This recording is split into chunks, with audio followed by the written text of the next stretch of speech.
Hello बच्चों, कैसे हो आप सब।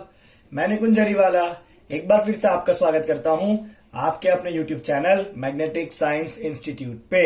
ओके, चलिए बच्चों, पहले तो बहुत बहुत बधाई है आप सबको कि हमारे चैनल ने 500 सब्सक्राइबर कर लिए हैं। ओके, आई होप कि इसी तरह से हमें आपका प्यार जो है वो और भी आगे मिलता रहेगा। ओके, चलिए बच्चों, आज हम जनरल ऑर्गेनिक केमिस्ट्री आइसोमराइजेशन का सेकंड पार्ट करेंगे, क्योंकि जब हमने लास्ट पार्ट किया था बच्चों, तो वहां पे हमने देखा था लास्ट पार्ट में about the geometrical isomers and structural isomer. चलिए बच्चों, इस पार्ट में हमें मेनली करना है ऑप्टिकल आइसोमर एंड उसके बाद हम करेंगे कॉन्फॉर्मेशनल आइसोमर।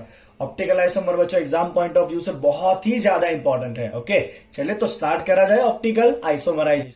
चलिए बच्चों, तो जो ऑप्टिकल आइसोमराइजेशन है, तो कुछ ऐसे कंपाउंड है जो प्लेन पोलराइज लाइट को रोटेट कर सकते हैं। क्या कर सकते हैं बच्चों? वो प्लेन पोलराइज लाइट को रोटेट कर सकते हैं। अगर मैं आपको सिंपली समझाऊं तो पहले प्लेन पोलराइज लाइट क्या है बच्चों? PPL, that is plane polarised light. तो ऐसी लाइट जिसके अंदर इलेक्ट्रिक फील्ड के वेक्टर खाली एक ही डायरेक्शन में ऑसिलेट कर रहे होंगे, प्लेन पोलराइज्ड लाइट। मतलब अब ऐसा सिंपली समझ लो कि ऐसी लाइट जिसके अंदर इलेक्ट्रिक फील्ड के वेक्टर एक ही डायरेक्शन में ऑसिलेट करते होते हैं, तो ऐसी लाइट को हम क्या कहते हैं बच्चों? प्लेन पोलराइज लाइट कहते हैं। नॉर्मली लाइट के अंदर इलेक्ट्रिक फील्ड हर एक डायरेक्शन में ऑसिलेट करता है, बट जब नॉर्मल लाइट को हम पोलराइजर में से पास कराएंगे तो वो क्या करेगा? खाली पैरेलल कंपोनेंट को ही जाने देता है। ये सब आप फिजिक्स में पढ़ोगे डिटेल में। अभी आप इतना ध्यान रखो कि प्लेन पोलराइज लाइट मतलब इलेक्ट्रिक फील्ड के वेक्टर कैसे ऑसिलेट करेंगे? खाली पैरेलल ऑसिलेट करेंगे। ओके, अब कुछ कंपाउंड बच्चों ऐसे है, ये एक इंस्ट्रूमेंट है जिसे हम कहते हैं पोलरीमीटर। क्या कहते हैं बच्चों? इस इंस्ट्रूमेंट को हम पोलरीमीटर कहते हैं, राइट। और इस पोलरीमीटर के अंदर बच्चों आपका कंपाउंड भरा हुआ है। क्या भरा है इस पोलरीमीटर के अंदर? कंपाउंड भरा है। ओके, और अगर बच्चों वो कंपाउंड ऑप्टिकली एक्टिव है, कैसा है आपका कंपाउंड? ऑप्टिकली एक्टिव है। तो जब ये लाइट इस पोलरीमीटर में से पास होगी और अगर ये अंदर कंपाउंड ऑप्टिकली एक्टिव है ना, तो ये कंपाउंड क्या करेगा बच्चों? लाइट को रोटेट करेगा। क्या करना है बच्चों? कंपाउंड लाइट को रोटेट करना है। अगर ये लाइट रोटेट होकर बाहर आई ना, तो अंदर जो कंपाउंड भरा है बच्चों वो कैसा है? ऑप्टिकली एक्टिव है। इतना आपने समझ लिया। चलिए बच्चों, तो डिफाइन करते हैं ऑप्टिकल एक्टिव आइसोमर या ऑप्टिकली एक्टिव कंपाउंड। मतलब ऐसे compound which are capable of rotating the plane of polarise light. Compounds capable of rotating plane polarise light. ऐसे कंपाउंड को हम क्या कहते हैं बच्चों? ऑप्टिकली एक्टिव कंपाउंड कहते हैं। क्या कहते हैं बच्चों? ऐसे कंपाउंड को हम ऑप्टिकली एक्टिव कंपाउंड कहते हैं, राइट। अभी अगर ये लाइट जो है बच्चों वो क्लॉकवाइज रोटेट हुआ, मतलब अगर राइट साइड रोटेट हुआ, तो अंदर जो कंपाउंड है उसे हम कहते हैं बच्चों डेक्स्ट्रो रोटेटरी। क्या कहते हैं बच्चों? उसको हम डेक्स्ट्रो रोटेटरी। तो डेक्स्ट्रो रोटेटरी का मतलब है बच्चों, उसको हम स्मॉल डीपी लिखते हैं या इसको हम प्लस लिखते हैं। तो डेक्स्ट्रो रोटेटरी वो कंपाउंड है जो क्या करेगा बच्चों? प्लेन पोलराइज लाइट को किस तरफ टर्न करेगा? क्लॉकवाइज टर्न करेगा, या आप लिख सकते हो राइट वर्ड्स टर्न करेगा। और बाकी जो कंपाउंड है बच्चों जो प्लेन पोलराइज लाइट को प्लेन पोलराइज लाइट को जो लेफ्ट वाइज घुमाएगा या जो एंटी क्लॉक घुमाएगा उसे हम कहते हैं बच्चों लेवो। उसको हम स्मॉल एल या माइनस साइन से भी दिखाते हैं। तो यहां पे बच्चों अगर plane polarise light anticlockwise rotate हुआ, मतलब लेफ्ट साइड रोटेट हुआ, तो उसे हम क्या कहते हैं बच्चों? उसे हम कहते हैं लेवो रोटेटरी कंपाउंड। ओके, चलिए बच्चों, अब यहाँ पे जो आपका रोटेशन हुआ ना, इसमें से एक और फॉर्मूला आपको सीखना है, that is called as specific rotation. तो बच्चों स्पेसिफिक रोटेशन का एक छोटा सा फॉर्मूला है। ओके, तो स्पेसिफिक रोटेशन, तो स्पेसिफिक रोटेशन को हम लिखते हैं बच्चों अल्फा, ब्रैकेट में लिखेंगे उसको। ओके, और यहां पे हम मेंशन करेंगे बच्चों डिग्री सेल्सियस, कितने टेम्परेचर पे आपने एक्सपेरिमेंट किया है, और यहाँ पे वेवलेंथ, जो लाइट आपने पास किया है उस लाइट का वेवलेंथ, इतना आपको मेंशन करना है। और ये आपका स्पेसिफिक रोटेशन होता है बच्चों ऑब्जर्व्ड रोटेशन। मतलब यहाँ पे जो भी एंगल रोटेट हुआ that is observed rotation, divide by ये length of the polarimeter tube, उसको आपको डेसीमीटर यूनिट में रखना है। किसमें रखना है बच्चों? लेंथ ऑफ पोलरीमीटर ट्यूब को हम डेसीमीटर यूनिट में रखेंगे। और साथ में यहाँ पे आएगा बच्चों कॉन्सेंट्रेशन ऑफ द सब्सटेंस। अंदर जो सब्सटेंस भरा है उसका कॉन्सेंट्रेशन आपको रखना है ग्राम पर एमएल में। क्या करना है बच्चों? अंदर आपको कॉन्सेंट्रेशन रखना है ग्राम पर एमएल में। और यहां से आपको सॉल्व करके जो भी एंगल मिले उसको हम कहते हैं बच्चों स्पेसिफिक रोटेशन। तो ओके, तो ग्लूकोज जो है वो ऑप्टिकली एक्टिव कंपाउंड है, उसका कुछ पर्टिकुलर स्पेसिफिक रोटेशन है। उसी तरह बहुत सारे कंपाउंड जिसके कुछ ना कुछ पर्टिकुलर स्पेसिफिक रोटेशन होते हैं। ओके, चलिए तो इसको हाईलाइट कर लेते हैं बच्चों हम। ओके, तो ये बच्चों आपका एकदम बेसिक हो गया। अब आपको केमिस्ट्री के टर्म में बहुत ज्यादा डिटेल में ऑप्टिकल एक्टिव आइसोमर पढ़ना है, तो अगर डिटेल में जाना है तो पहले आपको बहुत सारे बेसिक टर्म पता होने चाहिए। ओके, चले बच्चों, कौन कौन से वो बेसिक टर्म है वो सीख लीजिए बहुत ध्यान से। तो सबसे पहले बच्चों आपको एक टर्म आता है इनांशियोमर। क्या आता है बच्चों आपका इनांशियोमर? ओके, तो ये जो बच्चों आपका डी और एल आइसोमर बनेगा ना, अब एक कंपाउंड जो है वो लेफ्ट में घुमाएगा, दूसरा राइट में घुमाएगा, तो दोनों एक दूसरे के आइसोमर होने वाले हैं। तो वो डी एल आइसोमर को कहते हैं बच्चों एक दूसरे का इनांशियोमर। अगर आप वीडियो आखिरी तक देखोगे ना तो आपको ऑप्टिकल एक्टिविटी का एक भी क्वेश्चन में कोई प्रॉब्लम रहने वाला नहीं है। ओके, चलिए, तो इनांशियोमर मतलब D and L isomers. Okay, तो ऐसे कंपाउंड है जिनके अंदर मोलिकुलर फॉर्मूला सेम है, बट एक कंपाउंड जो है वो लाइट को राइट साइड घुमा रहा है, दूसरा जो है वो लाइट को लेफ्ट साइड घुमा रहा है। तो उन दोनों के एक दूसरे का क्या कहते हैं बच्चों? हम इनांशियोमर कहते हैं। कंपाउंड दोनों सेम है, मोलिकुलर फॉर्मूला भी सेम है। टॉपिक आइसोमर चल रहा है, मतलब मोलिकुलर फॉर्मूला तो सेम ही होता है। ओके, तो यहाँ पे फर्क क्या है? लाइट को रोटेट करने की कैपेसिटी। एक लेफ्ट में रोटेट कर रहा है, एक राइट में रोटेट कर रहा है। तो ऐसे कंपाउंड को हम क्या कहते हैं बच्चों? DL isomers are called enantiomer of each other. क्या कहते हैं बच्चों उनको हम? Enantiomers of each other. Okay, चलिए बच्चों, डीएल आइसोमर के बाद दूसरा आपका जो इंपॉर्टेंट टर्म है वो है बच्चों आपका रेसिमिक मिक्सचर। क्या है इंपॉर्टेंट टर्म बच्चों आपका? Racemic mixture. ओके, तो रेसिमिक मिक्सचर क्या होता है बच्चों? जब आप डेक्स्ट्रो और लिवो को इक्वल कॉन्सेंट्रेशन में मिक्स कर दोगे तो रिजल्टेंट मिक्सचर क्या हो जाएगा? ऑप्टिकली इनएक्टिव हो जाएगा। मतलब डेक्स्ट्रो जो है वो राइट में घुमाने की ट्राई करेगा, लेवो लेफ्ट में घुमाने की ट्राई करेगा। अगर दोनों को इक्वल क्वांटिटी में मिक्स कर दिया तो लाइट ना लेफ्ट घूमना है ना राइट घूमना है। यस और नो? ओके, तो यहां पे है बच्चों it is mixture of levo and dextro in equal concentration. Mixture of levo and dextro in equal concentration. Mixture of levo and dextro in equal concentration, उसको हम कहते हैं बच्चों रेसिमिक मिक्सचर। क्या कहते हैं उसको? हम रेसिमिक मिक्सचर कहते हैं। अब एक और टर्म आएगा बच्चों यहां पे आपका मेसो कंपाउंड। ओके, तो मेसो बच्चों वो कंपाउंड है जो ऑप्टिकली इनएक्टिव है, बट उसके अंदर क्या होगा बच्चों कि जो मोलेक्यूल है ना, वो मोलेक्यूल को हम दो पार्ट में डिवाइड करेंगे। बीच में कोई ऐसा प्लेन होगा जो सिमेट्रिसिटी दिखाएगा। तो प्लेन के ऊपर और नीचे मोलेक्यूल जो है वो सिमेट्रिक होगा, और ऊपर वाला पार्ट जो है वो लाइट को राइट में घुमाने की ट्राई करेगा, नीचे वाला पार्ट लेफ्ट में घुमाने की ट्राई करेगा। तो उसकी वजह से रिजल्टेंट रोटेशन कितना हो जाएगा? 0 हो जाएगा।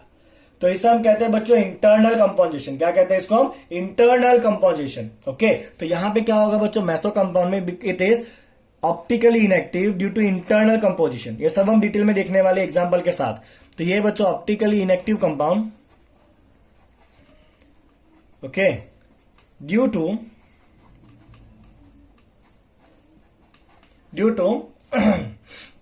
Internal composition. क्या होगा बच्चों यहां पे? Due to internal composition. Okay, clear इतना? ओके, चलिए बच्चों अब आगे देखते हैं। तो नेक्स्ट आपका एक इंपॉर्टेंट टर्म आपको याद रखना, that is diastereomers.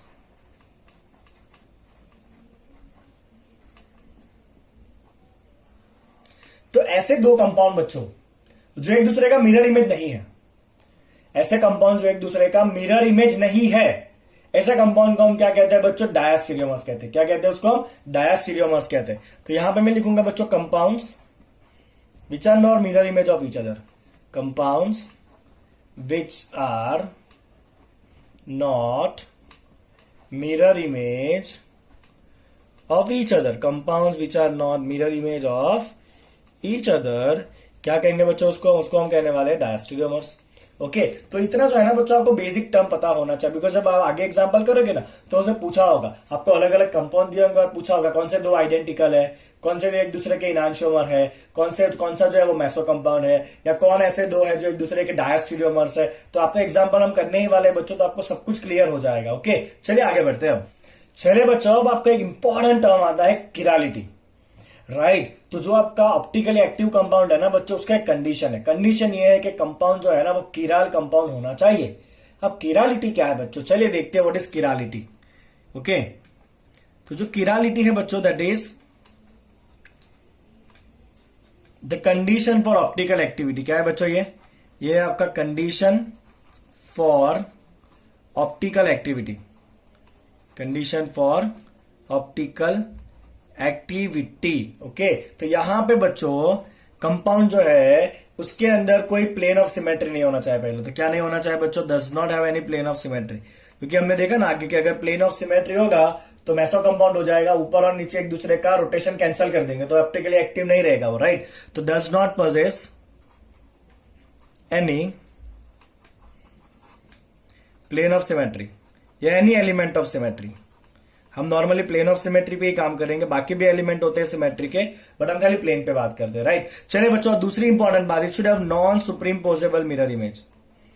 Non superimposable mirror image, चलिए समझने की ट्राई करेगा क्या है ये। बहुत सिंपल है बच्चों, non superimposable mirror image. अगर बच्चों मैं लेटर की बात करूं, पी लेटर, अब ये पी लेटर के सामने अगर आप मिरर रख दोगे तो ऐसा इमेज बनेगा बच्चों, यस और नो।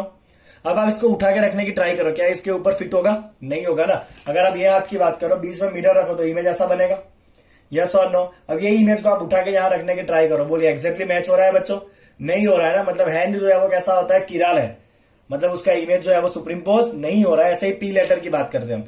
अगर मान ली लेटर आपका ए है बच्चों, तो उसका मिरर इमेज भी एग्जैक्ट बनेगा, यस और नो। मतलब ये कैसा है आपका, नॉन किराल है। कैसा है बच्चों आपका, ये नॉन किराल है।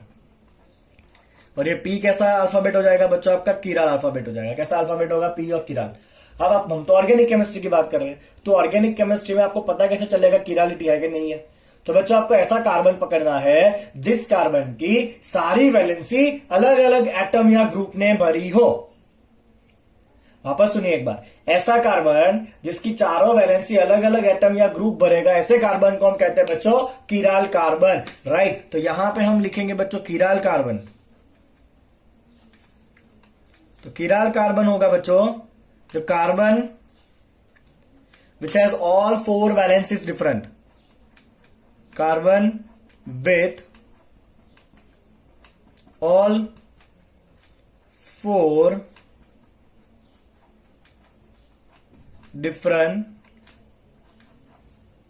Valencies, right. Carbon with all the 4 different valency, तो मैं सिंपल लिख सकता हूं बच्चों कि ये आपका कार्बन है, तो चारों वैलेंसी जो है वो अलग अलग है।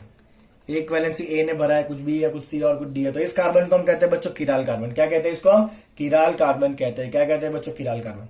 इतना आपको समझ में आया। अब बच्चों ये देखते हैं कि आपको कितने ऑप्टिकली एक्टिव आइसोमर्स मिलेंगे।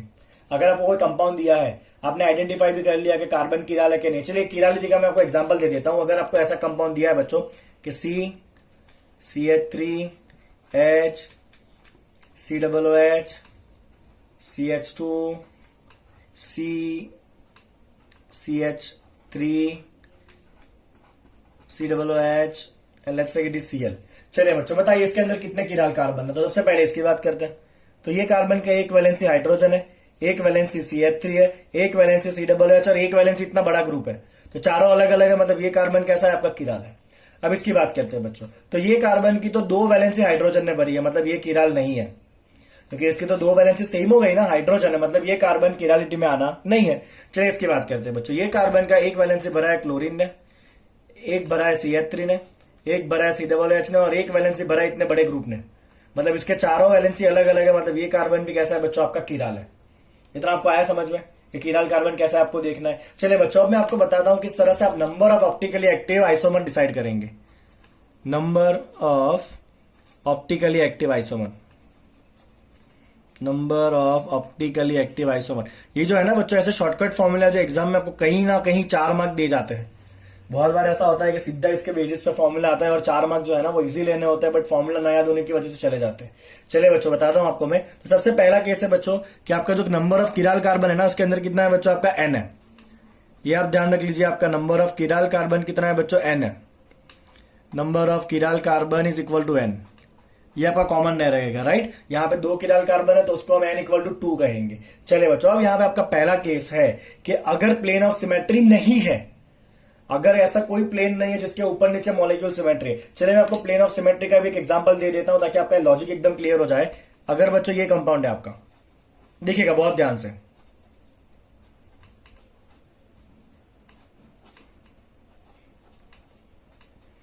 राइट। अगर बच्चों आपका ये कंपाउंड है तो आप ध्यान से देखिए। अगर मैं देखूं और इधर मैं कंसिडर करूं कि अगर यहां पे मिरर है, यस और नो, तो एग्जैक्टली ऊपर का पार्ट जो है ना उसका ही इमेज एग्जैक्टली नीचे बन रहा है, यस और नो। अगर आप बीच में मिरर सोचे तो इसका इमेज एग्जैक्टली नीचे बनेगा कि नहीं बनेगा? मतलब यहां पे क्या है बच्चों, ये आपका प्लेन ऑफ सिमेट्री है। क्या आपका ये प्लेन ऑफ सिमेट्री? अब हमारा कंपाउंड बच्चों ऐसा है जिसके अंदर प्लेन ऑफ सिमेट्री नहीं है। ओके, तो यहां पे आपका पहला केस हो जाएगा बच्चों विदाउट प्लेन ऑफ सिमेट्री। अगर कंपाउंड में प्लेन ऑफ सिमेट्री नहीं है, without of any kind of the plane of symmetry, अगर कंपाउंड में प्लेन ऑफ सिमेट्री नहीं है और number of chiral carbon n है बच्चों, तो आपके ऑप्टिकली एक्टिव आइसोमर बनते हैं optically active isomer, number of optically active isomer, number of optically active isomers is equal to, हम उसको a लिखते हैं बच्चों, दैट इज 2 पावर n। कितना बनेगा आपका ऑप्टिकली एक्टिव आइसोमर बच्चों? 2 पावर n बनेगा। इसमें से जो आधा होगा ना वो इनांशोमर का पैर होगा। कौन सा पैर होगा बच्चों? आधा जो है वो इनांशोमर का पैर होगा और बाकी आधा पैर क्या बनेगा बच्चों? आपका रैसिमिक मिक्सचर बनेगा। क्या बनेगा? बाकी आपका रैसिमिक मिक्सचर बनेगा। ओके, तो यहां पे बच्चों आपका जो आधा बनेगा इसमें से a में से a/2, ये a/2 क्या होगा बच्चों? आपका इनांशोमर होगा, दैट इज इनांशोमरिक पैर्स। इनांशियोमरिक पैर्स याद है ना आपको? इनांशियोमरिक पैर क्या है? वो डेक्स्ट्रॉल लीवो को एक दूसरे का क्या कहते हैं बच्चों? इनांशियोमरिक पैर कहते हैं। और बाकी आधा क्या बनेगा? आपका रैसिमिक मिक्सचर बनेगा। याद है ना रैसिमिक मिक्सचर? अगर आपने लेवो और डेक्स्ट्रो को इक्वल अमाउंट में मिक्स कर दिया, लेवो और डेक्स्ट्रो को इक्वल अमाउंट में मिक्स कर दिया, तो रिजल्टेंट ऑप्टिकल एक्टिविटी कैंसिल हो जाएगी। तो वो मिक्सचर को हम क्या कहते हैं? रैसिमिक मिक्सचर कहते हैं, राइट? तो ऐसे रैसिमिक मिक्सचर कितने बनेंगे? a/2 बनेंगे। a/2 will become रैसिमिक mixture. और क्योंकि प्लेन ऑफ सिमेट्री नहीं है बच्चों, तो यहां पे मैसो बनने वाला नहीं है। चलिए, अब यहां पे अगर प्लेन ऑफ सिमेट्री है, okay, with plane of symmetry, with the plane of symmetry, with plane of symmetry क्या होगा? चलो, तो यहां पे बच्चों आपके दो केस बनेंगे। अगर आपका number of chiral carbon even है, क्या है नंबर ऑफ किराल कार्बन बच्चों? इवन है। अब प्लेन ऑफ सिमेट्री है, मतलब मैसो आएगा ऐसा। ये कौन सा फॉर्म है आपका? मैसो फॉर्म है। तो यहां पे मैसो भी बनेगा और ऑप्टिकली एक्टिव वो फॉर्म जो है वो अलग बनने वाले हैं। तो यहां पे बच्चों हम लिखने वाले हैं कि अगर आपका नंबर ऑफ किराल कार्बन कैसा है बच्चों? इवन है। कैसा है आपका number of chiral carbon? Even है। तो टोटल ऑप्टिकली एक्टिव कंपाउंड कितने बनेंगे?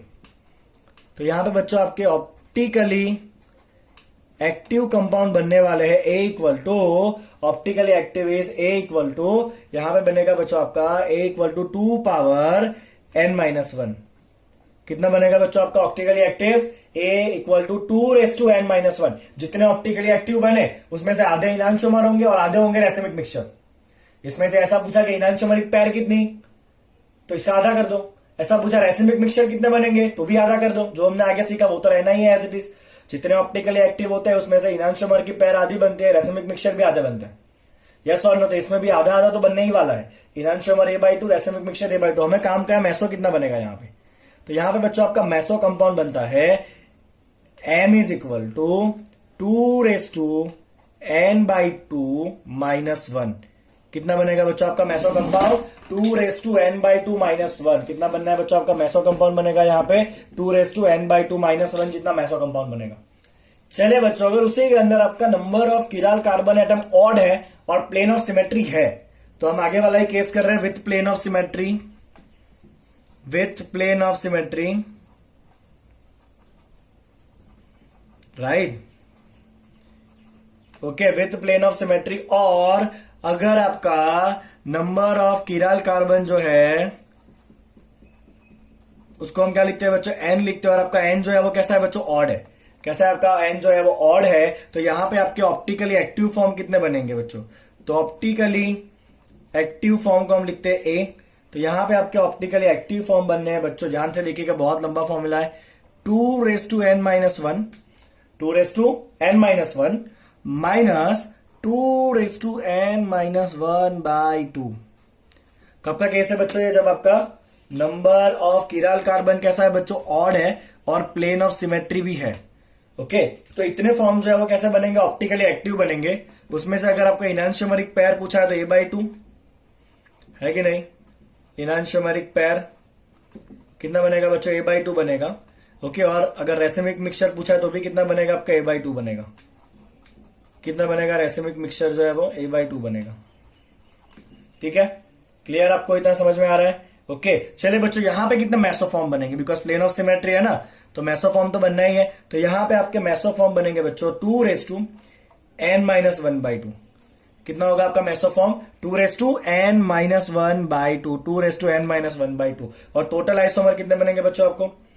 टोटल आइसोमर बनने वाले हैं आपके ऑप्टिकली एक्टिव और ये मैसो होगा ऑप्टिकली इनएक्टिव। टोटल आइसोमर बनेंगे A+M। अब कई बार ऐसा होता है बच्चों कि आपको ऑप्टिकली ये प्लेन ऑफ सिमेट्री डायरेक्ट नहीं दिखता है, तो मैं आपको सिंपल सा अगर एग्जांपल दूं बच्चों, अगर आपका कंपाउंड ऐसे है CH3 COOH H COOH H and CH3, चलिए अगर ऐसा है तो यहां पे तो ऐसा कुछ नहीं जो प्लेन ऑफ सिमेट्री हो। बट बच्चों ध्यान से देखिए, दोनों के पास, ये दोनों आपके किराल कार्बन है, ये किराल कार्बन होगा, चारों वैलेंसी अलग अलग, ये भी किराल कार्बन है, चारों वैलेंसी अलग अलग, यस और नो। और देखिए आप दोनों के पास जो ग्रुप्स है ना वो सेम है, दोनों के पास एक एक COOH है, दोनों के पास एक एक CH3 है, और दोनों के पास क्या है बच्चों, एक एक H है। ओके, तो क्योंकि दोनों के पास ग्रुप सेम है, मतलब आप थोड़ा सा एडजस्टमेंट करोगे तो प्लेन ऑफ सिमेट्री अपने आप हो जाएगा। मतलब ऐसे कंपाउंड जिसके अंदर दोनों किराल कार्बन के पास सेम सेम ग्रुप है ना, वहां पे always plane of symmetry consider करना है। समझ आ रहा है बच्चों, आपको दिमाग में जा रहा है ये बात जो मैं कह रहा हूं वो? ओके, तो यहां पे क्या होगा बच्चों, आपका इसके अंदर प्लेन ऑफ सिमेट्री है, there is plane of symmetry. Okay, और नंबर ऑफ किराल कार्बन कितना है बच्चों, 2 है। अब आप जो आगे फॉर्मूला है number of chiral carbon even with plane of symmetry, उसमें रख के बताइए कि आपके ऑप्टिकली एक्टिव फॉर्म कितने बन रहे हैं और मेसो फॉर्म कितने बन रहे हैं। क्लियर बच्चों आपको इतना? ओके, चलिए अब आगे बढ़ते हैं। चलिए बच्चों अब कुछ पर्टिकुलर केस देखते हैं कि जब एक ही किराल कार्बन होगा तो क्या बनेगा। There is only one chiral carbon, there is only one chiral carbon. ठीक है, चलिए देखते हैं बच्चों वहां पे क्या बनेगा। सपोज आपका कंपाउंड कुछ इस तरह से दिख रहा है कि कार्बन, और यहां पे ले लेते हैं बच्चों OH ग्रुप है, एक ग्रुप है आपका CH3, एक ग्रुप है आपका H, और एक ग्रुप ले लेते हैं बच्चों COOH। तो अगर ये आपका कंपाउंड है, देख लीजिए चारों वैलेंसी अलग अलग है, तो ये कार्बन कैसा हो जाएगा, किराल हो जाएगा। अगर आपने यहाँ पे बच्चों मिरर रखा तो इसका इमेज कैसा बनेगा, C एज इट इज। चलिए यहाँ पे OH है तो मिरर में इस तरफ आएगा, राइट लेफ्ट चेंज होता है ना मिरर में। H कहां दिखेगा, इस तरफ दिखेगा, CH3 ऊपर दिखेगा, और COOH कहां दिखना है बच्चों, नीचे दिखना है। अब ये दोनों कंपाउंड ऑप्टिकली एक्टिव है, दोनों में से एक कंपाउंड जो है वो प्लेन पोलराइज लाइट को लेफ्ट में घुमाएगा, दूसरा जो है वो राइट में घुमाएगा। वो आपको खाली और खाली एक्सपेरिमेंट से ही पता चलेगा, पोलरीमीटर से। अदरवाइज कोई थियोरेटिकल मेथड नहीं है कि लेवो कौन सा और डेक्स्ट्रो कौन सा। समझ आया? तो मान लेते हैं कि सपोज ये जो है वो डेक्स्ट्रो रोटेटरी है, तो ऑब्वियसली बच्चों ये कैसा होगा, आपका लेवो रोटेटरी होगा। क्या होगा बच्चों, आपका ये लेवो रोटेटरी होगा। और ये दोनों को हम क्या कहते हैं, एक डेक्स्ट्रो और एक लेवो, दोनों को हम क्या कहते हैं बच्चों, इनांशियोमर। क्या कहते हैं बच्चों इसको, हम इसका इनांशियोमर कहते हैं। और आप चेक करिए, ये मिरर इमेज क्या इसके ऊपर सुप्रीम पोज होगा? इसको एक्जैक्टली उठा के ऊपर रखने की ट्राई करें, नहीं हो पाएगा, बिकॉज जहां पे आप उठा के रखोगे तो जहां पे इधर H है वहां पे OH आ जाएगा। यस और नो? आप इसको उठाएंगे और यहां पे रखेंगे तो इधर तो OH है, और यहां पे उठा के रखो तो इसके ऊपर तो H आएगा, मतलब एक्जैक्टली सुप्रीम पोज नहीं हो रहा है। तो ये आपका यहां पे क्या बनेगा बच्चों, जब एक ही किराल कार्बन है तो आपका बनना है enantiomer, which are non superimposable mirror image. क्या है बच्चों, आपका non superimposable mirror image, right, non superimposable mirror images. Okay, और ये जो बच्चों आपका इनांशियोमर होता है, उनकी फिजिकल प्रॉपर्टी और केमिकल प्रॉपर्टी सेम होती है, खाली फर्क होता है in the direction of the rotation. तो enantiomer have the same physical and chemical property. समझ आ रहा है बच्चों आपको? क्या है आपका इनांशियोमर्स?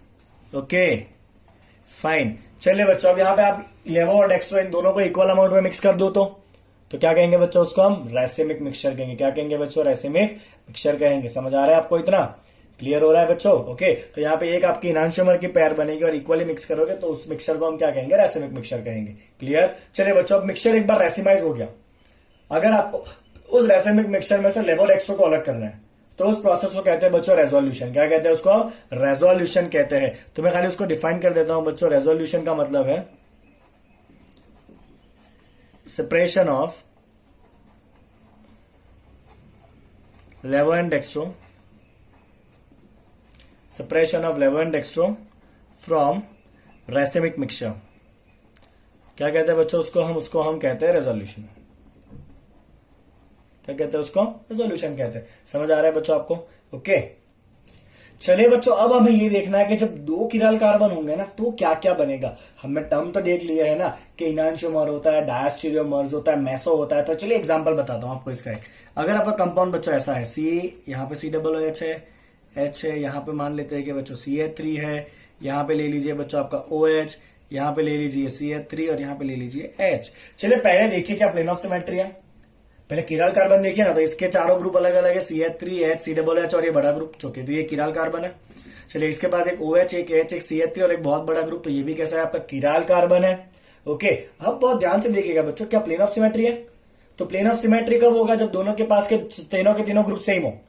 ओके, इसके पास सी डबल एच, इसके पास सी डबल एच नहीं है ना, मतलब there is no plane of symmetry, मतलब मैसो बनने वाला नहीं है। There is no plane of symmetry, there will be no meso compound.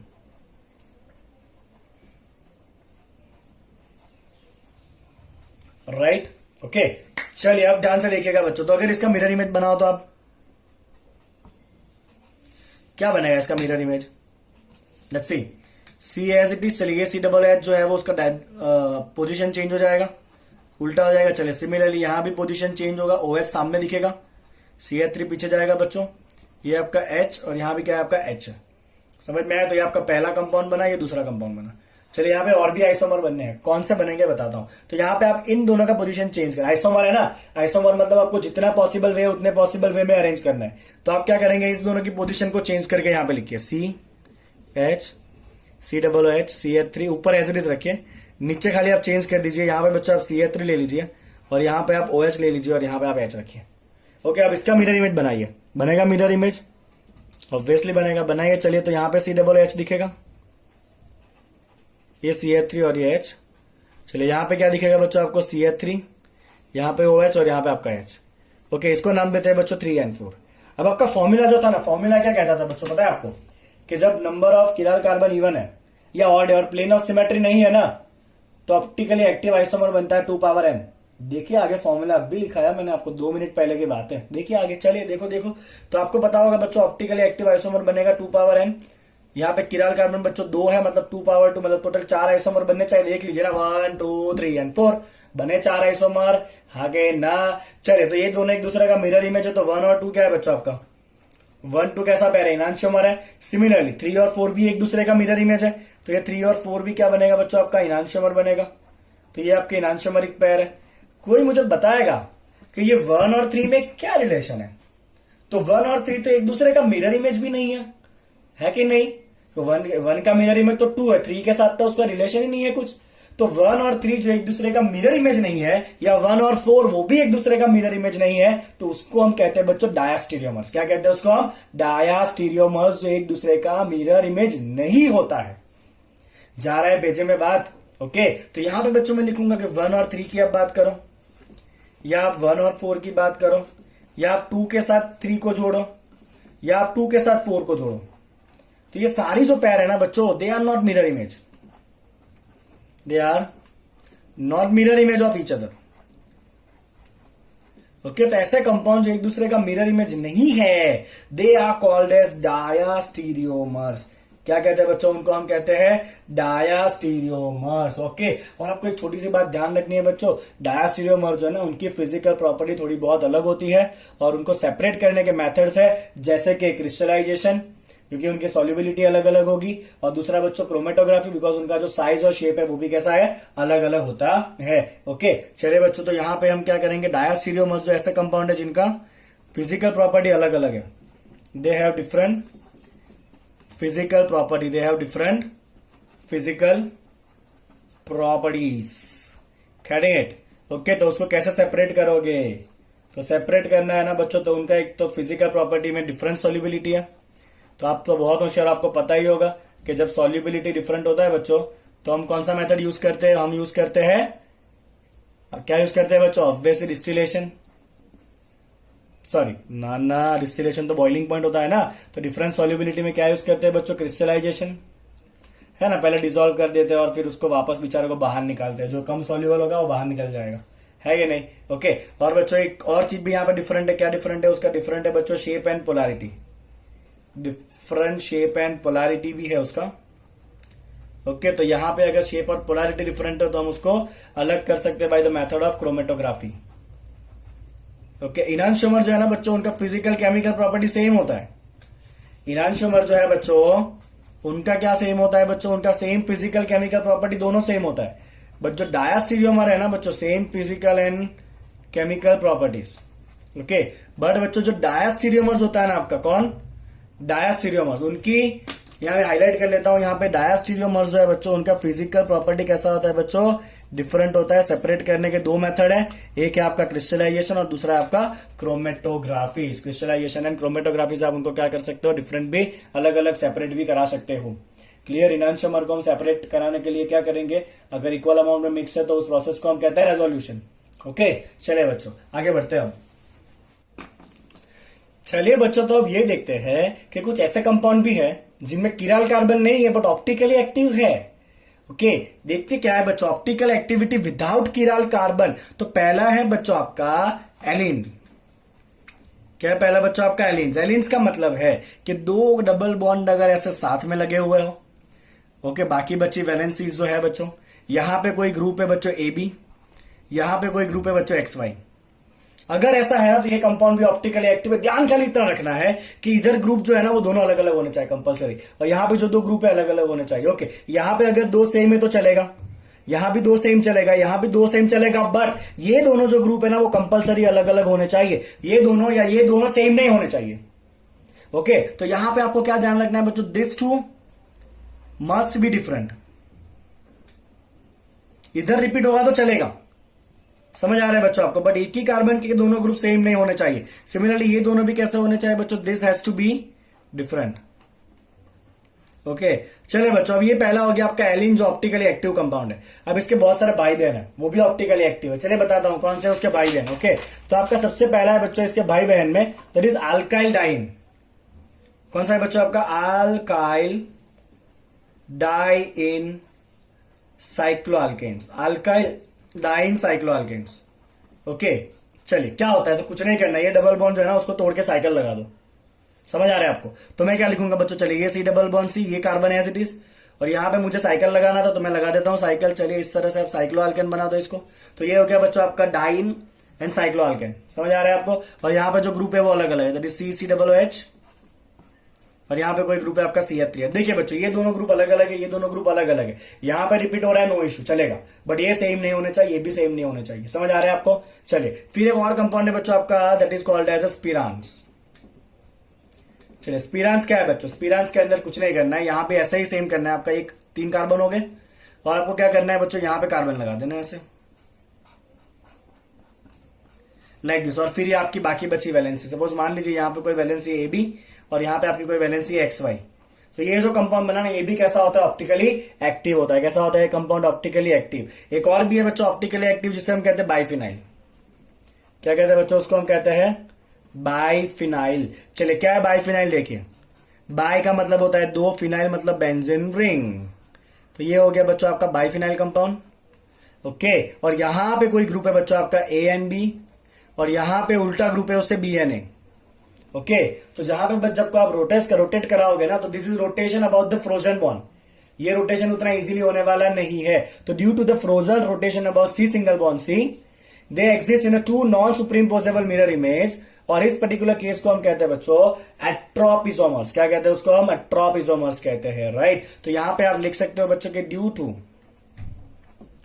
Rotation about frozen C single bond C, ये का बॉन्ड ना। Okay, it exist in 2 form, it exist in 2 forms which both are optically active. दोनों form कैसे होंगे बच्चों आपके, optically active form होंगे, और इसको हम एक और नाम से बुलाते हैं, that is called as atropisomers. Atropisomers, clear बच्चों आपको इतना। तो एक तो किराल कार्बन वाले ऑप्टिकली एक्टिव होते हैं, और उसके सिवाय के ये वाले कंपाउंड भी कैसे होते हैं, ऑप्टिकली एक्टिव होते हैं। चलिए बच्चों, एग्जाम में जब आपको दिया होगा तो आपको पोलरिमीटर थोड़ी दिया होगा कि आप चेक करोगे कौन सा डेक्स्ट्रो घुमा रहा है, दूसरा कौन सा लेवो घुमा रहे हो, ऐसा थोड़ी होगा। तो आपके पास कोई और मेथड होना चाहिए ना, ताकि आपको पता चले कि लेवो रोटेटरी कौन है, डेक्स्ट्रो रोटेटरी कौन है, और कौन दोनों इनांशियोमर है या कौन दोनों डायस्टीरियोमर्स है। ओके, तो ये तभी पता चलेगा बच्चों जब हम सीखेंगे DL कॉन्फ़िगरेशन या RL कॉन्फ़िगरेशन। तो नेक्स्ट आपको वही सीखना है बच्चों, RL configuration of optically active compound. चलिए, तो naming of optical active isomer सीखते हैं। उसमें सबसे पहला बच्चों आपको सीखना है फिशर प्रोजेक्शन। क्या सीखना है बच्चों आपको, फिशर प्रोजेक्शन। आपको पता ही होगा कि कार्बन की जो वैलेंसी है बच्चों वो टेट्राहेड्रल होती है। ओके, 2 वैलेंसी एक ही प्लेन में होगा, एक वैलेंसी कहां होगा बच्चों, आगे की तरफ, एक वैलेंसी कहां होता है, पीछे की तरफ होता है। कौन सा शेप है बच्चों, ये आपका टेट्राहेड्रल शेप है। ओके, अब ये जो है ना बच्चों आपका 3D में शेप है। 3D में हमें कोई काम करने वाला है नहीं, हमें 2D में कन्वर्ट करना है। तो हम क्या करेंगे बच्चों, 2D में इस तरह उसको दिखाते हैं। ये सेंटर में जो है ना वो क्या आपका किराल कार्बन है, और जो 2 वैलेंसी इस तरह से है ना ऊपर और नीचे, ये दोनों वो वैलेंसी है जो इस पेपर के नीचे की तरफ है। कहा है बच्चों, ये दोनों वैलेंसी जो है वर्टिकल वाला जो आपको दिख रहा है ना बच्चों, ये जो वर्टिकल है ना बच्चों, ये क्या है आपकी, ये आपकी वो वैलेंसी है बच्चों जो कहां पर है, behind the plane of paper. These are the valencies which are behind the plane of paper. कौन सा बच्चों, ये आपका ये कलर जो है ना वो behind the plane of paper, मतलब ये प्लेन ऑफ पेपर के नीचे है। इतना कोई कॉम्प्लिकेटेड है नहीं, आप मेरे को दिमाग नहीं लगाना ज्यादा, आपको इजीली आ जाएगा जब हम नेमिंग करेंगे तब। और ये जो हॉरिजॉन्टल वाला है ना बच्चों आपका, कौन सा हॉरिजॉन्टल वाला, तो ये वो वैलेंसी है बच्चों हॉरिजॉन्टल वाली जो वैलेंसी कहां पर है, above the plane of paper. तो this are above the plane of paper, above the plane of paper, ठीक है ना। ओके फाइन, चलिए बच्चों आगे बढ़ते हैं। ओके, तो अब मैं आपको सिंपली पहले ये सिखा देता हूं कि किस तरह से हम 3D में से 2D में कन्वर्ट करेंगे। बिकॉज कई बार क्वेश्चन जो है ना, JEE एडवांस की बात कर रहा हूं, क्वेश्चन जो है ना वो 3D में दिए होते हैं और 3D में से 2D में कन्वर्ट करे बिना नेमिंग करना बहुत ज्यादा मुश्किल है।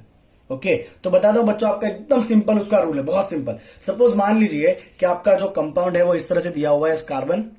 ओके, और यहां पे आपका कोई डार्क लाइन है बच्चों, मतलब ये वैलेंसी कहां पर है आपके टूवर्ड्स होता है, जो डार्क होता है। सपोज यहाँ पे कोई ग्रुप है आपका X। ओके, इसी तरह से इसको लिखा जाता है। यहाँ पे आपका ग्रुप है बच्चों Y। ओके, और ये दोनों वैलेंसी जो है ना वो सेम प्लेन में, कहां पर है बच्चों, ये दोनों वैलेंसी जो है वो सेम प्लेन में। सपोज यहाँ पे ग्रुप ले लेते हैं बच्चों A एंड B। अभी ये कहां पर है आपका 3D में शेप है, और मैं बच्चे को कन्वर्ट करना चाहता हूं 3D में से 2D में। तो क्या करना है बच्चों, ध्यान से देखिएगा। अगर आप 3D में से उसको 2D में कन्वर्ट करना चाहते हो ना, ओके, तो ये जो बच्चों आपको ध्यान रखना है कि ये जो लाइट वाला होता है ना, लाइट वाला, ये वाला डॉटेड वाला जो कहां पर है, आपसे दूर की तरफ है, उसको अपनी जगह पे ही रखना है, उसको हिलाना नहीं है। तो आप इतना ध्यान रखें, क्योंकि ये वाला जो है ना डॉटेड वाला, उसको कहां रखना है, अपनी जगह पे या अपनी साइड पे ही रखना है उसको। चलिए, तो होगा क्या, तो पहले तो हमने ये बना दिया बच्चों, 3D में से 2D में जाना है। तो चलिए अब क्या करना है आपको, तो ये जो है ना, ये दोनों जो है उसको आपको हॉरिजॉन्टल लाइन पे खींच लेना है। कहां खींच लेना है बच्चों, इन दोनों को आपको हॉरिजॉन्टल लाइन पे खींच लेना है। B इस तरफ है, A इस तरफ है। ओके, और अब यहां पे ये जो Y है ना वो अपनी जगह पर ही रहेगा, मतलब Y अगर ऊपर के प्लेन में है तो Y ऊपर ही रहेगा, और X कहां आ जाएगा बच्चों, नीचे आ जाएगा। कहां जाएगा, X जो है वो नीचे आ जाएगा। समझ आया बच्चों आपको, इतना क्या किया मैंने, Y जो है वो ऊपर के प्लेन में ही रहेगा, X जो है वो डार्क लाइन है, उसको अपनी जगह चेंज करके नीचे आना पड़ेगा। किसको, X को।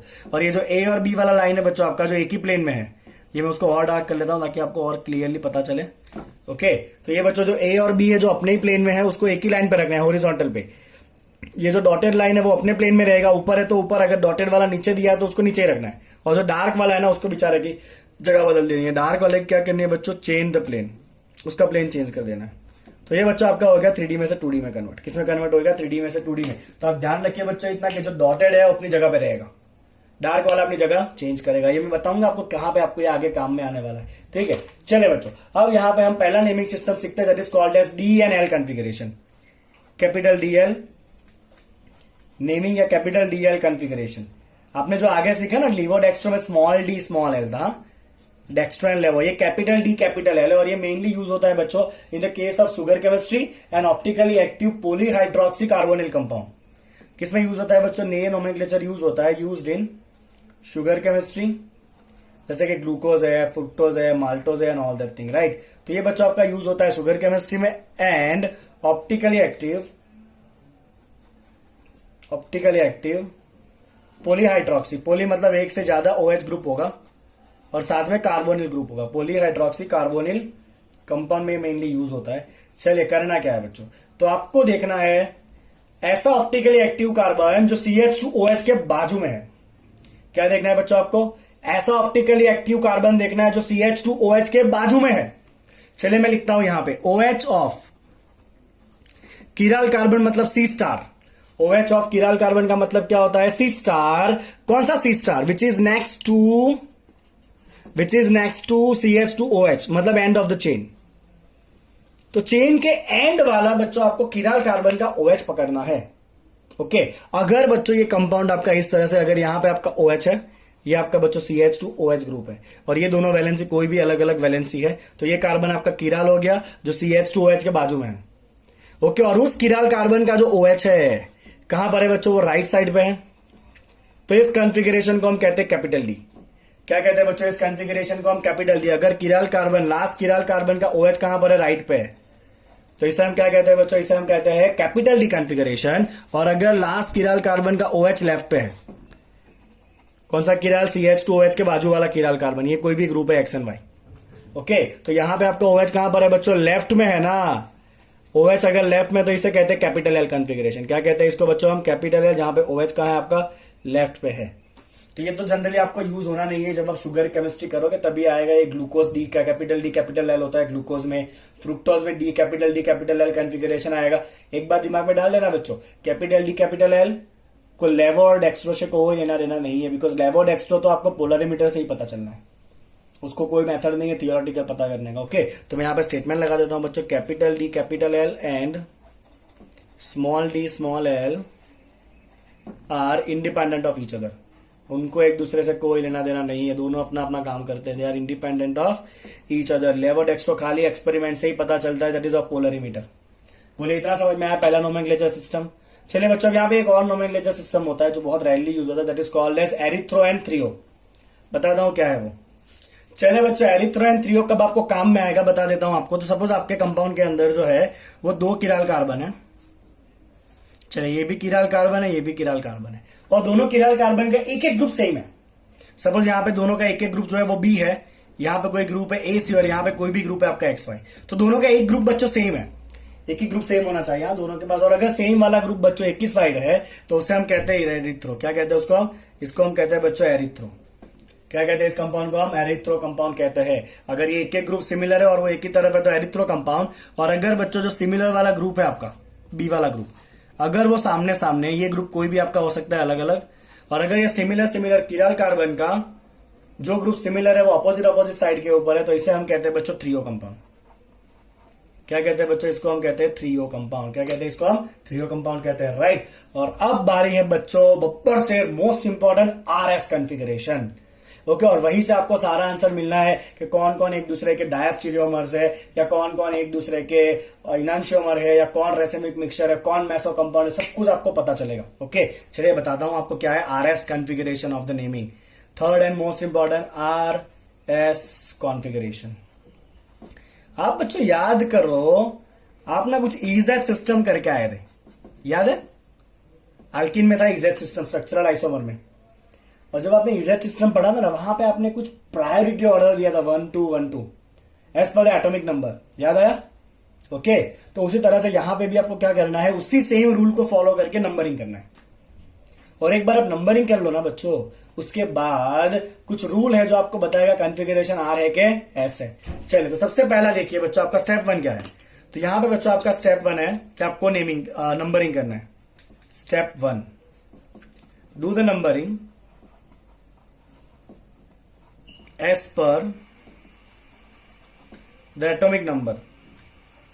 ये मैं रूल ऑलरेडी आपको सिखा चुका हूं, मैं 1 2 एग्जांपल दूंगा ताकि आपको और ज्यादा क्लियर हो जाएगा। आपने अल्किन में सीखा होगा तो आपको आता ही होगा, राइट। चलिए बच्चों, अब बहुत ध्यान से देखिएगा। सपोज ये आपका कंपाउंड है और कुछ नंबरिंग है बच्चों आपका इस तरह से, एक वाला ग्रुप है, सबसे ज्यादा एटॉमिक नंबर वाला 1 आएगा, उसके बाद वाला कोई 2 आया, उसके बाद वाला कोई 3 आया, उसके बाद वाला कोई 4 आया। अब आपका बच्चों सबसे पहला ध्यान जाना चाहिए 4 नंबर के ऊपर, कि 4 नंबर कहां पर है, हॉरिजॉन्टल लाइन पे है कि वर्टिकल लाइन पे है। समझ आ रहा है आपको? ओके, तो अगर बच्चों आपका जो 4 नंबर है, सबसे कम प्रायोरिटी वाला ग्रुप, अगर बच्चों वो वर्टिकल लाइन पे है, कहां पर है 4 नंबर आपका बच्चों, वर्टिकल लाइन। वर्टिकल लाइन मतलब अपने से दूर, अवे, सीखा ना ये वर्टिकल मतलब क्या होता है, अवे होता है। तो अगर 4 नंबर वर्टिकल लाइन पे मतलब अपने से दूर है, और अगर 1 2 3 वाला जो आपका ग्रुप है उसको आप ऑर्डर में जोड़ो, और अगर वो क्लॉकवाइज जा रहा है, कैसा जा रहा है, 1 2 3 आपका क्लॉकवाइज जा रहा है, तो इसको हम कहते हैं बच्चों R कॉन्फ़िगरेशन। क्या कहते हैं इसको हम, R कॉन्फ़िगरेशन। अगर 4 नंबर वर्टिकल पे है और आपका 1 2 3 जो है बच्चों वो एंटी क्लॉक घूम रहा है इस तरह से, तो उसे हम कहेंगे बच्चों S कॉन्फ़िगरेशन। क्या कहेंगे उसको हम, S कॉन्फ़िगरेशन कहेंगे। जा रहा है भेजे में आपका इतना सिंपल सा बात। अगर आपका 4 नंबर हॉरिजॉन्टल लाइन पे है तो क्या होगा, अगर आपका 4 नंबर बच्चों हॉरिजॉन्टल पे है तो इसका उल्टा कर देना है अपने को। अगर 4 नंबर बच्चों हॉरिजॉन्टल पे है और आपका 1 2 3 अगर क्लॉकवाइज है तो ये हो जाएगा आपका S कॉन्फ़िगरेशन, और अगर 1 2 एंड 3 एंटी क्लॉकवाइज है तो ये बच्चा आ जाएगा आपका R कॉन्फ़िगरेशन। समझ आ रहा है आपको? क्लियर हो रहा है? चलिए तो एग्जांपल दे दूं ताकि आपका लॉजिक एकदम क्लियर हो जाए। चलिए आपको 2 एग्जांपल कराऊंगा, सब कुछ मैं क्लियर कर दूंगा 2 ही एग्जांपल में। चलिए तो पहले एग्जांपल लेते हैं बच्चों, मैं आपको कंपाउंड दे रहा हूं। मान लीजिए कि आपका कंपाउंड है कुछ इस तरह से CH2OH, ये बच्चों आपका COOH, यहाँ पे कोई ग्रुप है क्लोरीन और यहाँ पे है आपका हाइड्रोजन। ओके, मुझे दिख रहा है कि ये आपका कीराल कार्बन तो है ही है। अभी आर है क्या है, सबसे पहले आप नंबरिंग करोगे। चलिए यहाँ पे कौन है? Carbon, carbon, hydrogen and chlorine. सबसे ज्यादा एटॉमिक नंबर कितना किसका होता है? क्लोरीन का होता है, मतलब कोई सवाल ही नहीं है, क्लोरीन आएगा 1 प्रायोरिटी पे। समझ आ रहा है आपको बच्चों? क्लियर?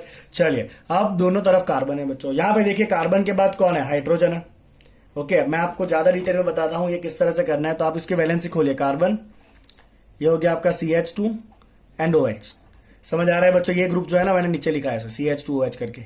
ओके, और ये वाला जो ग्रुप है बच्चों, वो क्या ग्रुप है आपका? COOH का कॉन्फ़िगरेशन ऐसे होता है, यस और नो? ओके, इसकी बात कर रहे हैं हम। ऐसे होता है कि नहीं होता है COOH? और इसके अंदर आपका पर्टिकुलर रूल क्या कहता है बच्चों, कि जब डबल बॉन्ड जुड़ा होना तो आपको समझना है कि उसके पास 2 ऑक्सीजन है। मैंने आगे भी ये कराया है ऑलरेडी। यहां पे बच्चों डबल बॉन्ड है तो आपको क्या समझना है कि उसके पास 2 ऑक्सीजन है, इस तरह से। चलिए अब देखते हैं कौन जीतेगा एटॉमिक नंबर के हिसाब से। चलिए, दोनों के पास पहला कार्बन, टाई है, कोई बात नहीं। दोनों के पास ऑक्सीजन, इसके पास भी ऑक्सीजन है, अभी भी टाई है। बट इसके पास अभी एक और ऑक्सीजन है, इसके पास तो अभी हाइड्रोजन हो गए हैं, मतलब ये बेचारा हार गया। तो आपका 2 नंबर पे कौन सा ग्रुप आएगा? COOH आएगा। फिर CH2H कहा जाएगा? 3 पे जाएगा। हाइड्रोजन तो 1 नंबर पे होता है एटॉमिक नंबर, सबसे कम एटॉमिक नंबर हाइड्रोजन का ही होता है, मतलब हाइड्रोजन कहाँ आएगा बच्चों? आपका 4 पे आएगा। तो ये मैंने 1 2 3 4 कर दिया। अब मेरा पूरा ध्यान जाएगा 4 नंबर किधर है। तो आपका 4 नंबर ये रहा। कहां पर है? हॉरिजॉन्टल पे या वर्टिकल पे बच्चों? तो आपका 4 नंबर जो है ना वो वर्टिकल पे जा रहा है बच्चों, भेजे में दिख रहा है 4 नंबर वर्टिकल लाइन पे। आगे ना 1 2 3 क्लॉक है कि एंटी क्लॉक है? देखो तो ये 1, ये 2 और ये 3 कौन सा डायरेक्शन है? ये क्लॉक के एंटी क्लॉक? 1 2 3 क्लॉक है ना। 4 number vertical and clockwise, 4 number vertical and 1 2 3 clockwise configuration है आपका आर। तो ये कौन सा कॉन्फ़िगरेशन है बच्चों? आपका आर कॉन्फ़िगरेशन। कौन सा आपका कॉन्फ़िगरेशन? ये आर कॉन्फ़िगरेशन है। समझ आ रहा है बच्चों आपको? ओके, क्लियर हो रहा है एकदम? चलिए मैं एक और एग्जांपल बताता हूं। चलिए बच्चों, आगे आपका सेकंड एग्जांपल। ग्रुप कौन कौन से जान से देखे तो यहाँ पे ऑक्सीजन है, कार्बन, कार्बन, कार्बन, तो सबका बाप ऑक्सीजन है क्योंकि उसका एटॉमिक नंबर 8 होगा, सबसे ज्यादा होगा। तो सबसे पहले नंबर पे कौन आ जाएगा बच्चों? आपका 1 आ जाएगा।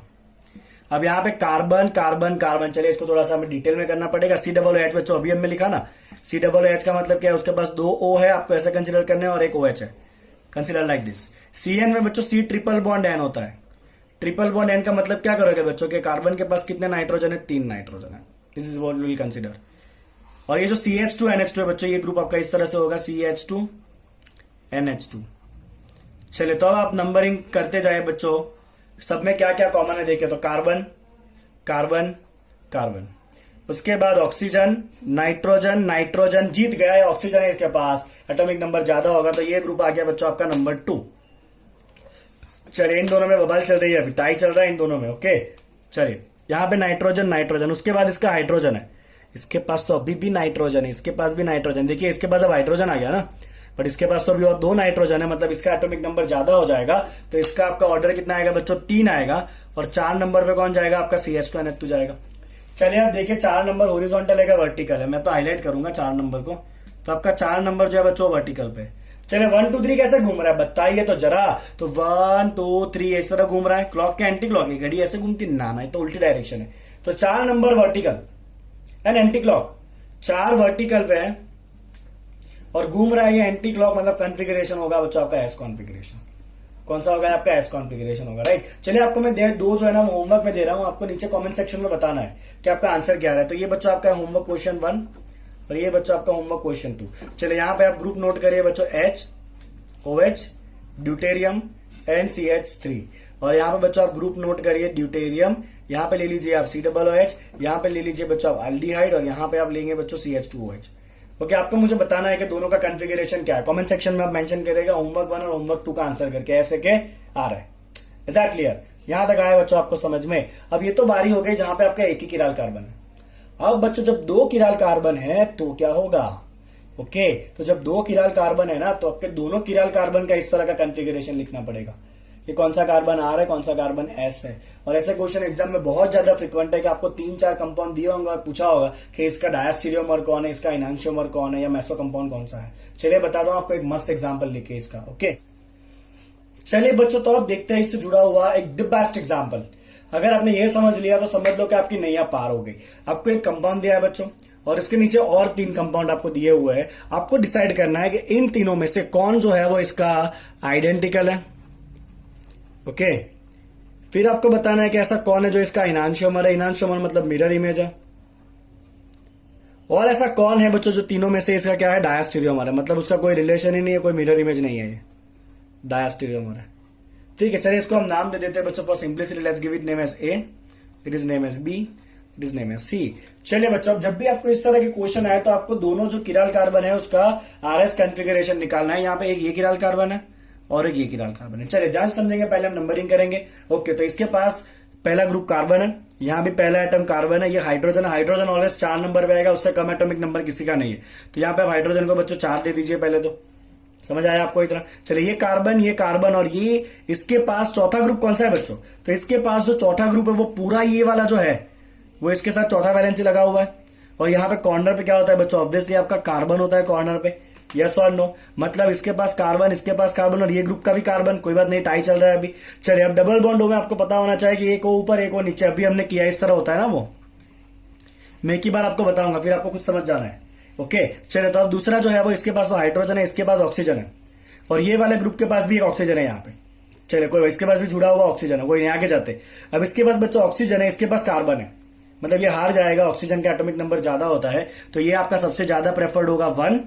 ऑब्वियसली इसके पास कार्बन के बाद ऑक्सीजन था, इसके पास तो कार्बन के बाद हाइड्रोजन है, तो ये आपका किस पे आएगा, ये नीचे वाला जो पूरा ग्रुप है ना वो 2 नंबर पे रहेगा, और ये आपका किस पे रहेगा बच्चों, 3 पे रहेगा। चलिए इतना हो गया यहाँ पे। चलिए इसी तरह से नीचे वाले कीराल कार्बन का भी नंबरिंग करते हैं। हाइड्रोजन सबसे लास्ट में आएगा, मैं इसको ब्लू मार्कर से कर रहा हूं, सबसे लास्ट में हाइड्रोजन, मतलब हाइड्रोजन कहाँ आएगा बच्चों, 4 पे। चलिए चौथे नंबर पे हाइड्रोजन आ गया। अब यहाँ पे ऑक्सीजन है, ये कार्बन है, और ये कार्बन का चौथा वैलेंसी पूरा ऊपर वाला ये ग्रुप है, और ऊपर वाले ग्रुप में बच्चों ऑब्वियसली ये क्या होगा, ऑब्वियसली कार्बन होगा। चलिए मतलब इसके पास एक ग्रुप ऑक्सीजन है, ये कार्बन है और ये कार्बन है, ऑक्सीजन का ज्यादा होगा तो ऑक्सीजन सबसे ज्यादा प्रीफर्ड होगा, नंबर 1 पे आ जाएगा। यस और नो, समझ आ रहा है बच्चों आपको इतना। ओके, चलिए बच्चों आगे बढ़ते हैं। बाकी बच्चे ये दोनों ग्रुप के, ये 1 पे आएगा कि ऊपर वाला ग्रुप, ये 2 पे आएगा कि ऊपर वाला ग्रुप 2 पे आएगा। चलिए तो ये सी डबल एल्डिहाइड का मतलब क्या होता है बच्चों, सी डबल बॉन्ड ओ, ऐसे लिखोगे आप इस पर्टिकुलर केस के अंदर एल्डिहाइड ग्रुप को। यस और नो, इस पर्टिकुलर केस में आप एल्डिहाइड ग्रुप को इस तरह लिखोगे कि नहीं बच्चों, समझ आ रहा है आपको इतना, क्लियर हो रहा है इतना। ओके, तो ये हो गया आपका एल्डिहाइड ग्रुप बच्चों CH। एक्चुअली एल्डिहाइड ग्रुप ऐसे होता है आपका C double bond OH, but इसमें रूल क्या कहता है कि डबल बॉन्ड O का मतलब एक को ऊपर एक को नीचे। चलिए आप देखते हैं, इसका भी मुझे कोई काम नहीं है, मैंने ऐसा बना लिया है। चलिए आप देखिए बच्चों, तो ये वाला जो नीचे वाला ग्रुप है उसके पास कार्बन है। चलिए इसका जो ऊपर वाला पूरा ग्रुप बन रहा है, चौथी वैलेंसी जो है ना वो ये पूरा जो है ना बच्चों, वो नीचे वाला कार्बन का एक वैलेंसी बन रहा है। ओके, और वो वैलेंसी डायरेक्ट जुड़ा है कार्बन से, ये भी जुड़ा है कार्बन से, कोई बात नहीं। उसके बाद ऑक्सीजन है, इसके पास डायरेक्ट क्या है, फिर इसके पास दूसरा है कार्बन, कार्बन हाइड्रोजन, मतलब ये हार जाएगा क्योंकि नीचे वाले ग्रुप के पास कार्बन के बाद क्या है बच्चों, ऑक्सीजन है, ऑक्सीजन तो जीत जाएगा, मतलब ये तो ऑलरेडी 1 आ चुका था OH, तो ये नीचे वाला ग्रुप किस पे आएगा बच्चों, आपका 2 पे आएगा, और ऊपर वाला ग्रुप कहां जाएगा, आपका 3 पे जाएगा। चलिए अब हम नंबरिंग का, अब हम देखते हैं R है ऐसे, तो ऊपर वाले कार्बन की बात करते हैं बच्चों। चलिए तो आपका 4 नंबर पे पहले मार्क करें, 4 नंबर कहां है बच्चों, आपका हॉरिजॉन्टल है, तो 4 में ऐसे लिख देता हूं बच्चों हॉरिजॉन्टल। 1 2 3 कैसे जा रहा है, 1 2 3, 1 2 3 पे जाइए, गए 1 2 3। क्लॉक है क्या, एंटी क्लॉक है बच्चों, anti clock. 4 number horizontal and anti clock, check करिए, 4 हॉरिजॉन्टल एंड एंटी क्लॉक, मतलब ऊपर वाला कार्बन जो है बच्चों आपका कैसा कॉन्फिगर्ड है, R कॉन्फिगर्ड है। कैसा है बच्चों, ऊपर वाला कार्बन आपका R कॉन्फिगर्ड है। समझ आ रहा है बच्चों आपको इतना। ओके, देखिए वापस एक बार, 4 नंबर कहां पर है आपका, हॉरिजॉन्टल के ऊपर है, राइट। और जो नीचे वाले ग्रुप है बच्चों आपके 1 2 3, ये क्लॉक है क्या, एंटी क्लॉक है, बाप रे, घड़ी ऐसे ही घूमती है ना, घड़ी गलती हो गई यहाँ पे, तो घड़ी ऐसे ही घूमती है, मतलब ये तो क्लॉक है। 4 हॉरिजॉन्टल एंड क्लॉक, देखिए आप आगे, हॉरिजॉन्टल के साथ क्लॉक हुआ तो ये क्या होगा बच्चों, आपका S होगा। ओके फाइन, बड़े बड़े क्वेश्चन में छोटी छोटी गलतियां नहीं चलती है, एग्जाम में गलती नहीं चलेगी, तो यहां पता चल गया, अदरवाइज बहुत बड़ा लोचा हो जाता। चलिए अब ये कार्बन की बात करते हैं, 4 कहां पर है आपका, इसके लिए भी हॉरिजॉन्टल है। चलिए 1 2 3 कैसा जा रहा है, 1 2 3 1 2 3, ये क्लॉक है क्या, एंटी क्लॉक है, हाँ बच्चों ये एंटी क्लॉक है। 4 हॉरिजॉन्टल एंड एंटी क्लॉक, मतलब ये आपका R कॉन्फिगर्ड है। ओके, तो इसको मैं कैसे लिखूंगा बच्चों, मैं लिखूंगा ये फर्स्ट कार्बन, ये सेकंड कार्बन, ये थर्ड कार्बन और ये फोर्थ कार्बन। तो सेकंड कार्बन का कॉन्फिगरेशन है S, ऊपर वाले कार्बन का, तो सेकंड का कॉन्फिगरेशन है S, और जो तीसरा कार्बन है उसका कॉन्फिगर्ड है R, तो इसको आप ऐसे लिखोगे बच्चों 2S3R। क्या लिखेंगे इसको आप 2s and 3r। चलिए अब इन सब में हम RS कॉन्फ़िगरेशन बहुत फटाफट निकालेंगे। अब आप क्या करेंगे, चलिए ऊपर वाले कार्बन की बात करते हैं। देख लीजिए ग्रुप बराबर है ना, CH3HNCHH, ये रहा CH3HNCHH, मतलब ये कार्बन ऊपर वाला। कई बार क्या होता है ऐसे उल्टा करके दिया होता है, नीचे वाले ग्रुप ऊपर वाले कार्बन के पास होते हैं, ऊपर वाले के नीचे वाले के पास होता है, ऐसा भी होता है। ये तो मैंने सिंपल रखा है थोड़ा सा, चले देखते हैं। तो ऊपर वाले में CH सबसे पहले आता है तो आप 1 कर दो यहाँ पे, हाइड्रोजन सबसे लास्ट में आएगा तो यहाँ पे 4 कर दीजिए। CH3 कितने नंबर पे था बच्चों, 3 पे था, और ये नीचे वाला लाइन कितने नंबर पे था, 2 पे था। चलिए कोई इशू नहीं है। अब यहाँ पे आ जाइए, चलिए यहाँ पे नीचे वाले ग्रुप में सब OH कहाँ पे था बच्चों आपका, OH कहाँ गया, OH आपका 1 पे था। चलिए मार्कर चेंज कर दो, OH आपका 1 पे था। हाइड्रोजन कहाँ था बच्चों आपका, हाइड्रोजन 4 पे था, तो वो तो नंबरिंग तो वही रहना ना, ग्रुप तो वही है। चलिए CHO कहाँ पे था बच्चों आपका 2 पे था, और ये ऊपर वाला लाइन कहाँ पे था आपका 3 पे था। चलिए अब RS कॉन्फ़िगरेशन डिसाइड करते हैं। पहले ऊपर वाले का 4 को मार्क करें, कहाँ पर है बच्चों, 4 जो है वो वर्टिकल लाइन के ऊपर है। 1 2 3 कैसे जा रहा है, 1 2 3 1 2 3 कैसा गया, उल्टा गया, 1 2 3 एंटी क्लॉक गया। तो 4 कहाँ पर है बच्चों आपका, 4 कहाँ पर है, वर्टिकल पे, और 1 2 3 कैसा जा रहा है, एंटी क्लॉक। देखिए आगे आप, 4 वर्टिकल 1 2 3 एंटी क्लॉक, मतलब ये होगा आपका S कॉन्फ़िगर। क्या होगा बच्चों आपका S कॉन्फ़िगर होगा। चलिए अब ये कार्बन की बात करते हैं, नीचे वाले कार्बन की बात करते हैं इसकी। तो 4 कहां पर है बच्चों आपका, हॉरिजॉन्टल पर है, और 1 2 3 कैसे जा रहा है, एंटी क्लॉक ही जा रहा है। समझ आ रहा है बच्चों आपको, क्लियर हो रहा है आपको इतना। तो आपका इसके लिए, ये वाले कार्बन के लिए बच्चों आपका 4 नंबर जो है वो हॉरिजॉन्टल पे है, और 1 2 3 एंटी क्लॉक जा रहा है। हॉरिजॉन्टल के साथ एंटी क्लॉक मतलब R कॉन्फ़िगर, मतलब यहां भी आपका कॉन्फ़िगरेशन क्या हो रहा है बच्चों, सेकंड कार्बन S है और थर्ड कार्बन R है। यस और नो। चलिए अब यहाँ पे फटाफट कॉन्फ़िगरेशन निकलेंगे, लिखेंगे, अब ज्यादा टाइम नहीं है हमारे पास। चलिए CH कितने नंबर पे था बच्चों, 1 पे था। ये वाला लाइन आपका 2 पे था, H कहाँ पे होता है, 4 पे होता है, और ये CH3 कहाँ पे था आपका 3 पे था। चलिए यहाँ पे फटाफट देखते हैं, 4 नंबर वर्टिकल पे, 1 2 3 कैसे जा रहा है आपका, क्लॉकवाइज जा रहा है। Okay, vertical and clockwise. देखिए आप रूल में, तो सेकंड कार्बन वर्टिकल क्लॉकवाइज मतलब ये R कॉन्फ़िगर्ड है, तो सेकंड कार्बन आपका R है। चलिए थर्ड कार्बन की बात करते हैं। तो ये आपका 4 पे था, ये आपका 1 पे था, राइट। फिर ये ऊपर वाला जो पूरा ग्रुप था वो 3 पे था, और ये वाला ग्रुप CHO कहां पे था आपका 2 पे था। चलिए 4 नंबर हॉरिजॉन्टल के ऊपर, ये रहा आपका 4 नंबर जो हॉरिजॉन्टल पे। 1 2 3 कैसा जा रहा है बच्चों आपका, एंटी क्लॉक जा रहा है। कैसा जा रहा है, 1 2 3 आपका बच्चों एंटी क्लॉक के क्लॉक ही जा रहा है ना। तो 4 नंबर वर्टिकल के साथ क्लॉक, बताइए क्या होता है, सॉरी 4 नंबर हॉरिजॉन्टल पे, सॉरी हॉरिजॉन्टल के साथ क्लॉकवाइज, हॉरिजॉन्टल के साथ क्लॉक बताइए बच्चों क्या होता है, हॉरिजॉन्टल एंड क्लॉक क्या होगा यार के S, हॉरिजॉन्टल क्लॉक क्या होता है बच्चों, S कॉन्फ़िगरेशन। बहुत बढ़िया, मतलब यहां पे आपका तीसरा कार्बन क्या है बच्चों, S है। क्या है आपका तीसरा कार्बन बच्चों, S है। ओके, अब आप यहां पे जब कॉन्फ़िगर निकालोगे ना बच्चों, फटाफट देखिए, इसको रिलेट करिए, आपको पता चल जाएगा। चलिए CH कहां पर है, 1 के ऊपर है, ये कहां पर है आपका 3 के ऊपर है, ये कहां पर है आपका 4 के ऊपर, और नीचे वाला ग्रुप कहां पे आता है, 2 पे आता है। ओके, चलिए सिमिलरली यहाँ पे CHO कहां पे होता है आपका 2 पे होता है, H कहां पे होता है 4 पे होता है, ये कहां पे 1 पे, ये कहां पर है 3 के ऊपर है। चलिए आप खुद से इसका RS कॉन्फ़िगरेशन निकालेगा बच्चों। आप RS फाइंड करोगे ना तो आपको पता चलने वाला है कि यहाँ पे जो ऊपर वाला कार्बन है बच्चों वो S है, और नीचे वाला कार्बन क्या है आपका S है। दोनों कार्बन आपके S आएंगे, चेक कर लीजिएगा। अब मैं आपको आंसर दे रहा हूं कि आइडेंटिकल कौन है, एनांशियोमर कौन है, और उसका डायस्टीरियोमर कौन है। चलिए बच्चों, तो इसका कॉन्फ़िगरेशन क्या था, 2s3r। इन सब में से देखिए ऐसा कौन है जो 2s3r है, बताइए। चलिए ऐसा कौन है जो 2s3r है, सेम कॉन्फ़िगरेशन, ये रहा। तो अगर दोनों का कॉन्फ़िगरेशन सेम है, इसका मतलब ये होता है कि दोनों कैसे है, आइडेंटिकल है। तो ये आपका आइडेंटिकल कौन सा हो जाएगा, ए क्या है आपका, आइडेंटिकल है। चलिए इनांशियोमर क्या होता है बच्चों, इनांशियोमर होता है मिरर इमेज। तो जब आप R का मिरर इमेज कराओगे तो वह S बनेगा, S का मिरर इमेज R बनेगा। तो चेक करिए ऐसा कौन है जिसके अंदर RS कॉन्फ़िगरेशन पूरा उल्टा हो चुका है। तो 2 का S 3 का R, इसका उल्टा करिए, मतलब 2 का R 3 का S कहां पर है, ये रहा 2 का R 3 का S, मतलब ये क्या है आपका इनांशियोमर है, क्योंकि ये उसका मिरर इमेज बन रहा है। कंप्लीटली उल्टा कॉन्फ़िगरेशन, समझ आ रहा है बच्चों आपको। ओके, चलिए अब डायस्टीरियोमर क्या है, डायस्टीरियोमर मतलब ऐसा कि जो मिरर इमेज भी नहीं होता है। क्या होता है डायस्टीरियोमर, मतलब बच्चों ऐसा कुछ कि जो उसका मिरर इमेज भी नहीं है ना। तो यहाँ पे देखिए ऐसा कौन है जो मिरर इमेज भी नहीं बन रहा है, मतलब RS कॉन्फ़िगरेशन में कोई रिलेशन ही सेट नहीं होगा, आइडेंटिकल भी नहीं होगा, उल्टा भी नहीं होगा। ओके, तो यहाँ पे देखिए 2s3r था, और ये देखिए 2s3s है, मतलब एक कार्बन का सही में खाली एक का ही चेंज हुआ, मतलब ये मिरर इमेज भी नहीं है। मतलब ये आपका क्या होना है बच्चों, आपका ये हो जाएगा आपका डायस्टीरियोमर, जो मिरर इमेज भी नहीं है। क्लियर बच्चों आपको इतना, फाइन। चलिए अब लास्ट में आपको बता देता हूं किस तरह से 3D में क्वेश्चन आएंगे, उसको आप 2D में खाली कन्वर्ट करोगे, बाकी काम आपको खुद करना है। चलिए बच्चों देखिए, आपको कंपाउंड जो है वो 3D में दिया हुआ है, और अगर आपको इसका RS कॉन्फ़िगरेशन निकालना है तो पहले आपको 3D में से इसको कन्वर्ट करना पड़ेगा 2D में। चलिए जो मैंने रूल सिखाया आपको वही रूल फॉलो करना है। ओके, चलिए हम क्या करेंगे, सबसे पहले देखिए हम क्या करने वाले हैं। तो हम क्या करते हैं, ये जो सेम प्लेन में होता है उसको हम कहाँ रखते हैं बच्चों, हॉरिजॉन्टल लाइन पर रख देंगे। चलिए, तो ये आपका सेम प्लेन में CH3 है, और यहाँ भी क्या है बच्चों, वैसे 2 लाइन कर लीजिए पहले तो, क्योंकि 2 किराल कार्बन है, और यहाँ भी हॉरिजॉन्टल प्लेन में आ गया CH3। फिर हमने क्या सीखा था बच्चों, डॉटेड अपनी जगह नहीं छोड़ता है। तो डॉटेड कहां पर है बच्चों, ऊपर के प्लेन में, तो डॉटेड ऊपर के प्लेन में ही रहेगा। जो डार्क वाला है उसको अपना प्लेन चेंज करके नीचे आना पड़ेगा। यहाँ भी डॉटेड जो है वो अपनी जगह नहीं छोड़ेगा, डॉटेड नीचे के प्लेन में, तो यहाँ पे नीचे ही रहेगा। क्लोरीन जो डार्क लाइन पे उसको कहां जाना पड़ेगा, ऊपर जाना पड़ेगा। यस और नो, समझ आया बच्चों आपको इतना। और जब आप RS कॉन्फ़िगरेशन डिसाइड करो ना, तो कंपाउंड हॉरिजॉन्टल नहीं होना चाहिए, कंपाउंड कैसा होना चाहिए बच्चों, वर्टिकल होना चाहिए। मतलब आपको इसको पूरे का पूरा घुमा देना पड़ेगा बाय 90 डिग्री, घुमाइए पूरा 90 डिग्री। चलिए, इसको पूरा अगर आप 90 डिग्री घुमा दोगे तो ये CH3 जो है वो घूम के ऊपर आ जाएगा, ये CH3 घूम के नीचे जाएगा। चलिए, यहाँ पे होगा बच्चों आपका HCl, गेटिंग इट, क्या होगा बच्चों यहाँ पे आपका HNC, आपको ऐसे घुमाना है 90 डिग्री पे घुमाइए। ओके, तो ये H जो है वो कहां जाएगा, इस तरफ जाएगा, Cl इस तरफ आएगा। यहाँ पे नीचे वाले कार्बन का Cl लेफ्ट राइट पे जाएगा, H लेफ्ट पे आएगा।